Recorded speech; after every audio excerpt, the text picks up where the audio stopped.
Hi everybody, I'm Jessica Puente Bradshaw, running for City Commissioner at Large A. We are in the runoff and election day is June 22nd. Early vote starts June 10th through the 18th. My goodness, it's already here. Thank you for joining us. This is the first video of a 3-part video series on the debt, Brownsville debt, our debt. And I'm here with my husband, Jonathan Bradshaw. Hello everybody. Yes, and we are excited to show you these videos, and we're going to get started right away because there's a lot to cover in these 3 videos. Okay, so let's go ahead and get started. A lot of us are familiar with this chart. This is the chart that basically shows the breakdown. We've got the residents here, Brownsville City Commission, general fund, where our spending money comes from after all our tax, sales tax, everything comes in. And then there's a section down here called the debt service funds. Jonathan?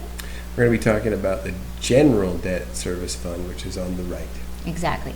This is what the first video is all about. Well, the second and third as well. You want me to talk about Mae West? Yes, quote? talk about that. Okay, all right. So those of you who don't know who Mae West was, she was a comedian actress back in the mid-1900s. Very funny lady, and this is a quote that I think is very applicable. It's if a little is great and a lot is better, then way too much is just about right. Clearly sarcastic, but it applies to debt and fertilizer. Well, I think when it comes to chocolate, too much is just about right. Yeah, that's true too. Exactly. So this applies to fertilizer in this case, these images. It shows, those of us who love gardening or like gardening for that matter, we know that fertilizer is important for the garden. But if you put too much fertilizer, you run the risk of burning your plants, losing flowers, getting all kinds of imbalances in the soil that take a long time to rectify. In some cases, almost very difficult, almost impossible, or you have to get a professional to come in. So yes, sarcasm in this quote.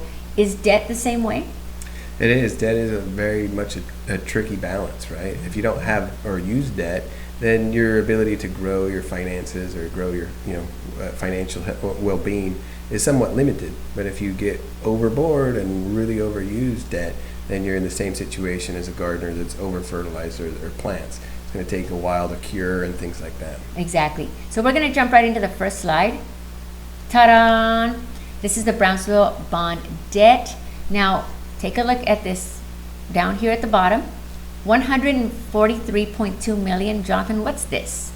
That's the total bonded debt for the city. So the debt that is basically created through bonds. We'll talk more about bonds in another video. Exactly. And so this pie chart here is all of the debt. So that's what we're looking at. We're looking at a pie chart that is specifically to debt. And you see the red area or the orange area, whatever it is on your screen, and the red area. Now the red or the orange one, the orange one is bond or debt that was rolled in the 2010s. Rolled means that they carried it over from 1990 and 2000. Just kind of like when you take out, like maybe you roll over your mortgage into a new mortgage to get a better interest rate. That's what happened here. And moving a credit card to a new credit card. So we're talking about decades here, the 90s and 2000s, and how much was moved from those decades into 2010. Right, and then you've got what was issued in 2010. That means that is current debt that we took out in 2010, and it's kind of like new history as opposed to old history.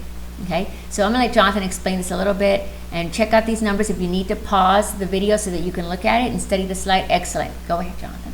Well, I think that you covered most of it. Again, these are decades that we're talking about.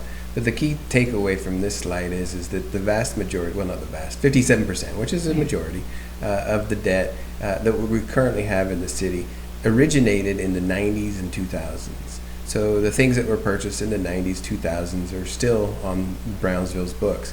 The amount that we've spent in the last decade is only 43% of the total.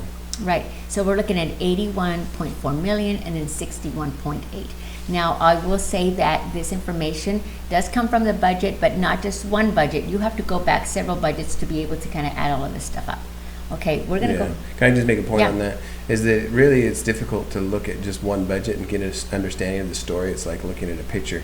You have to be able to look at things over time, like a movie, a series of pictures to be able to put the story together, and that's what Jessica's done. Okay. Next slide. This is a wonderful slide. Again, pause if you have to study it. I just look at these colors right here. Love the colors. 1997 to 2004, all the way to 2017 to 2018. And it's a color-coded pie chart. Again, this pie chart is only the debt. You've got numbers and percentages for those of you who are number or percentage, savvy. Jonathan? Well, the colors are basically reflective of what we just saw on the last slide, but really it's trying to create more detail by year. I think the thing that stands out to me personally is that 36 million of our debt was originated from the late 90s, early 2000s. About a quarter of what we have from a debt standpoint is roughly 2 decades old. Right.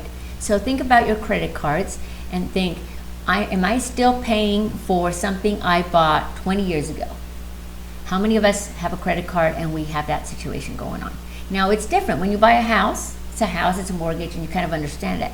But think about it from terms of a credit card, where maybe you're still paying for that pair of shoes you bought back in 1998. Right. And how much is that pair of shoes costing you now? So this slide really just kind of represents how much of that. Now, if you look at, again, the blue side versus the red side, you see that, again, the percentage of the red or the orangey side is more, and that is, again, old debt versus the blue, which is new history debt. Yeah, I think one of the key takeaways, though, is that in the last decade, at least from the blue perspective, new debt, it's been much more prudent, right? If we have a lot more or less debt from the last decade than we have from what's been carrying over from the prior two. Right, but again, like fertilizer, it's also good to have some sort of debt. We had talked about that earlier, just a few minutes ago. It's good to have some sort of debt, and maybe because we haven't managed our previous debt as wisely, we're not using the debt from today wisely, and so therefore we're not seeing the improvements within our city.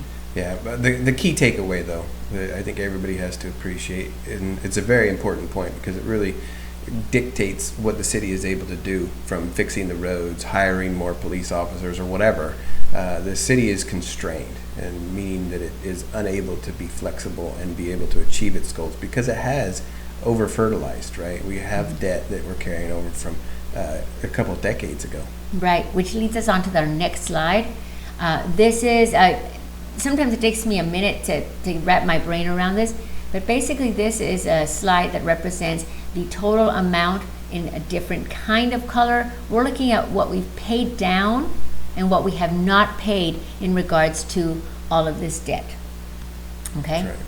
So in this case, we're looking at what, about 105 million there, roughly? A little over 100, yeah. A little bit over 100.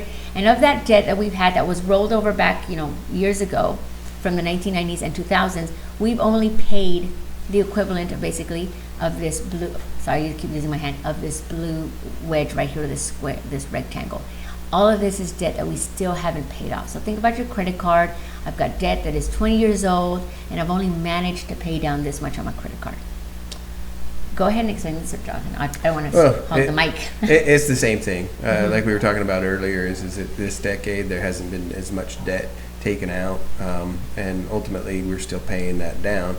You can see that there has been a little bit of the 2010 debt that's been paid off, but ultimately the thing that to me that's important is the other column, right? The column of the stuff that has been moved forward, is that there's about $80 million of debt from 2 decades roughly ago, maybe 1.5 on average, and that $80 million is effectively reducing our ability to utilize debt in the appropriate way for new growth, new opportunities. We're basically a gardener without any fertilizer in the bag. Right. And I want to make sure that we get this video out quickly, so I won't take a lot more time because I know you want to jump into the next video, and we're going to get into more of exactly what this debt is and how much we took out over the years. But keep this in mind as far as this video goes and when you share it with your friends. Brownsville has quite a bit of debt. It's something the commission hasn't really talked about, the city government doesn't talk about, but the fact of the matter remains that we have debt. Can I make one last point on that? Because yes. I think that what you'll hear from people is, well, Brownsville isn't even close to its debt ceiling, and if we, based on our assessed values, we could potentially take out more debt. That is purely a mathematical exercise. What we have to be able to look at is what really is the financially reasonable and best approach to that. And essentially where we are is that a good portion of our budget is consumed by debt, and ultimately debt from 1 to 2 decades ago. Right. And this is the last thing I will say before we jump into the next video, is that a lot of times as I'm campaigning, people ask me, what are you going to do first? What do we need to get done? What are your projects that you really want to push forward? And you know what? Projects and goals and vision are all wonderful and great, but the fact of the matter is that we need to take care of things like this first, and the budget, before we start going crazy with the credit card. And that's why I'm running for city commission, because I think we need to take a serious look at our debt and our budget before we start continue to make these credit card purchases over and over again. So thank you very much for watching, and we'll see you on the next video. What's the next video about, Jonathan? We're going to learn a little bit more about that debt history. We're going to be able to see that movie picture of debt unfold. Exactly. Thank you very much. See you in the next one. Thank you. Adios. I'm Jessica Puente Bradshaw. Election day is June 22nd. Vote for me to elevate Brownsville.